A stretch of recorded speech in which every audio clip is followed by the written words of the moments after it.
اللہ اللہ اللہ اللہ اللہ۔ بسم اللہ الرحمن الرحیم، الحمدللہ رب العالمین، والصلاة والسلام علی رسولہ الکریم۔ معزز و محترم ناظرین اکرام، السلام علیکم ورحمۃ اللہ وبرکاتہ۔ آج میں آپ حضرات کے سامنے حضور صلی اللہ علیہ وسلم کا سفر تجارت کا اور ایک پہلو لے کر حاضر ہوا ہوں۔ حضور صلی اللہ علیہ وسلم کے بچپن کے اندر آپ کے والد، آپ کے والدہ اور دادا جان کا سایہ آپ کے سر سے اٹھ چکا تھا، اور چاچا ابو طالب نے آپ کی کفالت کی۔ تو اس کفالت کے درمیان آپ کے چچا ابو طالب نے ایک شہر سے دوسری شہر کی طرف تجارت کا سفر کیا، اور اس سفر تجارت میں آپ اپنے بھتیجے حضور صلی اللہ علیہ وسلم کو ساتھ لے گئے۔ جب یہ قافلہ روانہ ہوا تو ملک شام کے راستے میں ایک جگہ پر، ایک مقام پر ڈیرا ڈالا، جہاں پر یہ قافلہ رکا۔ وہاں پر ایک عبادت خانہ بنا ہوا تھا، جہاں پر عیسائیوں کا ایک بہت بڑا راہب جرجس نامی شخص، جس کو تاریخ میں بہائے راہب کے نام سے یاد کیا جاتا ہے، وہ شخص باہر نکلا۔ وہ شخص ہمیشہ عبادت خانے کے اندر ہی رہتا تھا، عبادت کرتے رہتا تھا، لیکن وہ شخص اس دن باہر نکلا۔ باہر نکل کر قافلے والوں کو تلاش بھری نگاہوں کے ساتھ، لوگوں کی نظروں میں نظریں، آنکھوں میں آنکھیں ڈال کر ان کو دیکھنا شروع کر دیا۔ ایسا لگتا تھا جیسے وہ کسی چیز کو ڈھونڈنا چاہتا، تلاش کرنا چاہتا ہو۔ وہ راہب وہ قافلے والوں کے قریب آتا ہے، لوگوں کے پاس آتا ہے، سب کو دیکھتا ہے ایک طرف۔ جب نو عمر بچوں کو دیکھتا ہے، چھوٹے کم عمر بچوں کو دیکھتا ہے، تو وہ حضور صلی اللہ علیہ وسلم کے بالکل جب قریب آ جاتا ہے تلاش کرتے کرتے، اور آ کر حضور صلی اللہ علیہ وسلم کا ہاتھ پکڑ لیتا ہے۔ حضور صلی اللہ علیہ وسلم کا ہاتھ پکڑنے کے بعد سب سے پہلے یہ جملہ کہا کہ ھذا سید العالمین، ھذا رسول رب العالمین، یبعثہ اللہ رحمۃ للعالمین۔ یہ وہ بچہ ہے جو انبیاء کا سردار بنے گا، یہ وہ شخص ہے جس کو اللہ تعالیٰ نے پوری انسانیت کے لیے رحمتوں کا تاج پہنا کر بھیج رہے ہیں۔ پھر اس راہب نے کہا، یہ لڑکا کون ہے، کس کے ساتھ آیا ہے؟ تو قافلے والوں نے اشارہ کر کے کہا کہ یہ ابو طالب کا بھتیجا ہے، یہ ان کے ساتھ آیا ہے۔ تو اس راہب نے کہا، اچھا تو سب قافلے والے رات یہاں پر ہے، تو آج میری دعوت کو قبول کر لیجئے۔ وہ راہب گھر جاتا ہے، انتظامات کرتا ہے، اپنے نوکروں کے ذمے لگا لیتا ہے کہ اعلیٰ سے اعلیٰ قسم کے کھانے تیار کرو، اور عمدہ سے عمدہ وہ قالین بچھا دیتا ہے۔ اپنی استعداد کے مطابق وہ دسترخوان پر خوبصورت سے خوبصورت کھانے تیار کر کر رکھتا ہے، اور قافلے والوں سے کہتا ہے، قافلے والوں آج میری ضیافت کو قبول کرو، میری مہمان نوازی کو قبول کرو۔ سارے قافلے والے لوگ آ گئے۔ کتابوں میں لکھا ہے یہ ننھا سا بچہ جس کا نام محمد رسول اللہ صلی اللہ علیہ وسلم تھا، آقا کی عمر مبارک 12 سال کی تھی۔ ابو طالب نے حضور صلی اللہ علیہ وسلم کے ذمے اونٹوں کی ذمہ داری لگا دی۔ آپ بچے ہیں، آپ کہاں چلیں گے؟ آپ اونٹوں کی حفاظت کیجئے اور ان کا خیال کیجئے، ہم کھانا کھا کر آتے ہیں اور آپ کے لیے کھانا لے کر آئیں گے۔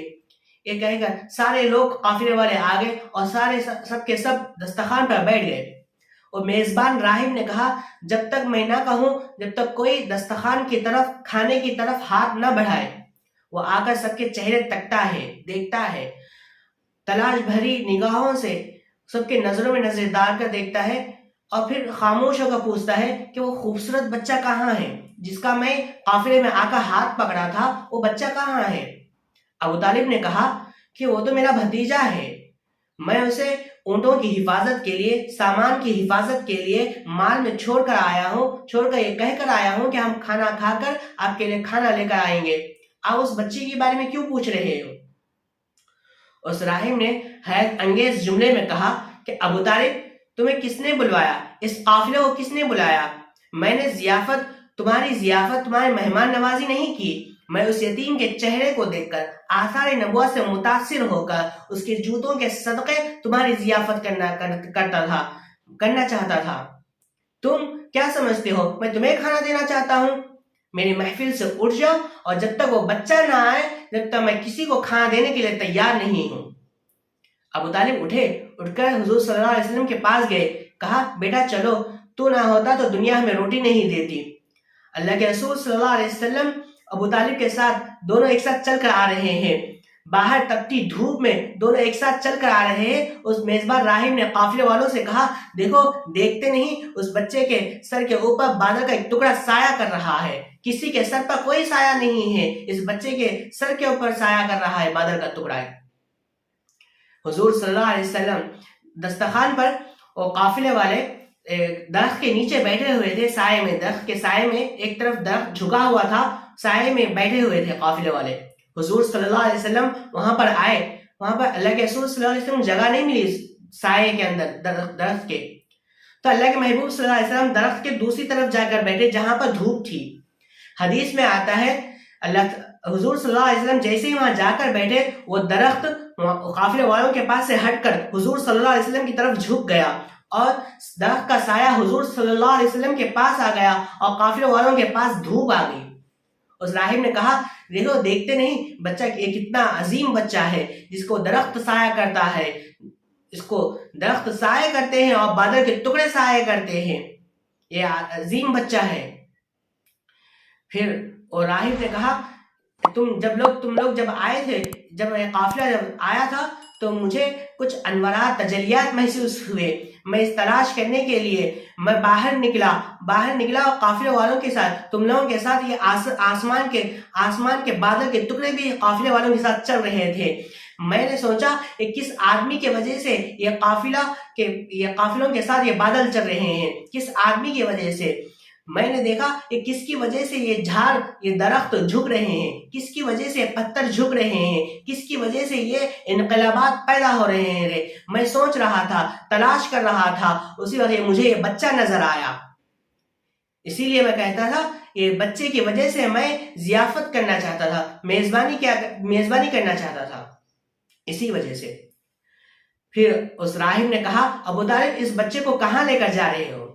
ابو طالب نے کہا، ہمارا پروگرام روم تک جانے کا ہے، روم تک پہنچنے کا ہے، اور روم تک جانے کے بعد وہاں پہ مختلف علاقوں میں مختلف سامان تجارت کرنا چاہتے ہیں ہم۔ تو اس راہب نے ایک رائے دی کہ ابو طالب تم اس بچے کو لے کر مت جاؤ، یہ بچے کو یہیں سے واپس مکہ بھیج دو، روم کے پاس یہ بچے کو مت لے جاؤ۔ اگر یہ محمد رومیوں تک پہنچ جائے تو اس بات کا خطرہ ہے کہ وہ محمد کو قتل کر دیں گے، اس لیے کہ انہیں سب سے بڑا احساس یہ ہے کہ ان کے خاندان سے نبوت ختم ہو چکی ہے، مجھے ڈر ہے کہ وہ اس تلاش میں نہ ہو۔ سیرت مصطفیٰ میں مولانا ادریس کاندھلوی رحمۃ اللہ علیہ نے لکھا ہے کہ یہ ہمیں قافلہ یہیں پر تھا، رکا ہوا تھا، آگے نہیں گیا تھا۔ اچانک سے 7 رومی آدمیوں کا وفد آیا، بحیر راہب سے ملاقات کرتے ہیں۔ بحیر راہب سے انہوں نے پوچھا کہ کیسے آئے ہو، کہاں سے آئے ہو؟ انہوں نے کہا کہ ہم روم سے آئے ہیں، ہمارے لوگ مختلف علاقوں میں پہلے ہوئے ہیں، جہاں جو ہر وہ راستہ جو روم کی طرف جاتا ہے وہاں پر ہمارے لوگ ایک بچے کی تلاش میں بیٹھے ہوئے ہیں۔ ہمارے آسمانی کتابوں میں لکھا ہے کہ جو آخری نبی آئے گا وہ اس راستے سے 12 سال کی عمر میں سفر کرے گا۔ ہم دیکھنا چاہتے ہیں کہ ہم اس راستہ تلاش کرنا چاہتے ہیں جہاں سے وہ گزرنا چاہتے ہیں۔ تو انہوں نے کہا پھر کیا کرو گے؟ تو رومی قافلہ نے کہا کہ ہم اس محمد کو قتل کر دیں گے۔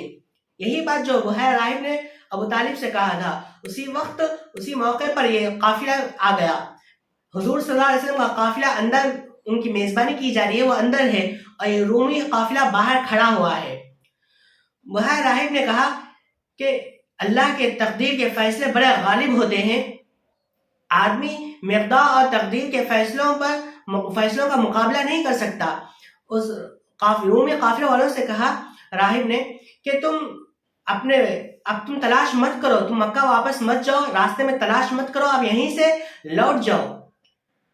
تو وہ قافلے والے راہب کے بات سمجھانے کی وجہ سے وہ قافلہ لوٹ گیا، اور بحیر راہب نے ابو طالب سے کہا کہ محمد کو یہیں سے واپس کر دو، خطرہ ہے کہ وہ محمد کو معاف نہیں کریں گے، ان کا قتل کر دیں گے پھر۔ تو ابو طالب نے حضور صلی اللہ علیہ وسلم کو وہیں سے مکہ واپس کر دیے۔ حضور صلی اللہ علیہ وسلم اکیلے نہیں تھے، آپ کے ساتھ ابو بکر اور بلال رضی اللہ تعالیٰ عنہما بھی ساتھ میں تھے۔ ابو طالب نے کچھ لوگوں کے ساتھ حضور صلی اللہ علیہ وسلم کو وہیں سے واپس مکہ بھیج دیے۔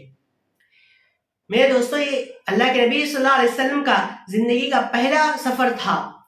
اللہ کے محبوب صلی اللہ علیہ وسلم 12 سال کی عمر میں سفر کیا. یہ تجارتی سفر تھا اور اس تجارت کے سفر میں مختلف علاقوں میں تجارتی سودے ہوئے. پیغمبر صلی اللہ علیہ وسلم کے سامنے وہ حالات بھی آئے اور اللہ کے محبوب صلی اللہ علیہ وسلم کے بچپن کے اندر ہی پیغمبر نے گویا سفر میں قدم رکھنا شروع کیا ہے. دین سیکھنے کے لیے دوستو بڑے بڑے سفر کرنے پڑتے ہیں. دین آسانی سے نہیں آتا، گھر بیٹھے دین نہیں آتا. دین کو سیکھنے کے لیے گھر بار چھوڑنا پڑتا ہے. دین کو سیکھنے کے لیے دنیا کو چھوڑنا پڑتا ہے. دین کو سیکھنے کے لیے دولت کو چھوڑنا پڑتا ہے. دین کو سیکھنے کے لیے مصائب سے گزرنا پڑتا ہے. دین کو سیکھنے کے لیے مشکلات سے گزرنا پڑتا ہے، تب جا کے دین آتا ہے. میرے بھائیوں، حضور صلی اللہ علیہ وسلم کا بچپن کتنا نرالا تھا.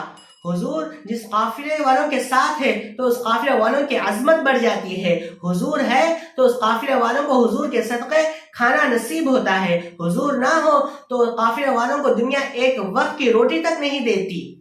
ایک راہب حضور کی محبتوں کا اتنا خیال کرتا ہے، حضور کی عظمتوں کا اتنا خیال رکھتا ہے، اور وہ ایک حضور سے اتنی بے پناہ محبت جب کر سکتا ہے تو ہم تو حضور کے امتی ہیں. ہمیں تو سب سے زیادہ محبت ہونی چاہیے. ہم محبت کرتے ہیں حضور صلی اللہ علیہ وسلم کی عظمتوں کا، ہمیں محبتوں کا خیال رکھنا چاہیے. ہمیں تو حضور صلی اللہ علیہ وسلم کی ایک ایک باتوں پر ہمیں عمل کرنی چاہیے. اللہ سے دعا ہے کہ اللہ ہم سب کو سچی پکی محبت نصیب فرمائے حضور صلی اللہ علیہ وسلم کی، اور ایک ایک بات پر عمل کرنے کی توفیق نصیب فرمائے. آمین. وآخر دعوانا الحمدللہ رب العالمین. اللہ اللہ اللہ.